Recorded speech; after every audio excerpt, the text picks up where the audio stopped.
એક સમયે રાજા યવનાશ્વા નામના પરાક્રમી રાજા હતા. તેઓને લાંબા સમય સુધી સંતાન થતું ન હતું.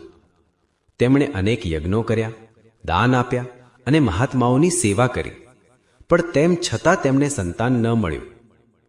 એક દિવસ તેમણે સંતાન પ્રાપ્તિ માટે એક વિશેષ યજ્ઞ કરાવ્યો, જેનું નેતૃત્વ ઋષિ વશિષ્ઠજીએ કર્યું.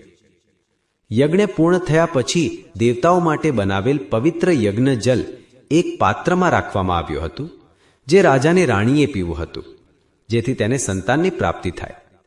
પણ બન્યું એવું કે ઘોર નિંદ્રામાં રાત્રે રાજા યવનાશ્વને તરસ લાગી અને અજાણતા જ તેઓએ તે જ પવિત્ર યજ્ઞજલ પી લીધું. જ્યારે ઋષિઓને આ વાત જાણી ત્યારે સૌ આશ્ચર્યચકિત થયા અને ઋષિઓએ કહ્યું, આ અભિમંત્રિત જલ કોળથી આપેલ હતું, હવે તો રાજા જ ગર્ભધારણ કરશે. કાળગતિથી રાજાના પેટમાં એક બાળકનો વિકાસ થવા લાગ્યો અને સમય જતાં રાજાના પેટેથી બાળકનો જન્મ થયો.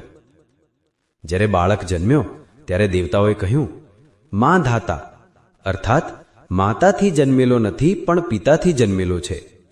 તે બાળકનું નામ રાખવામાં આવ્યું માનધાતા.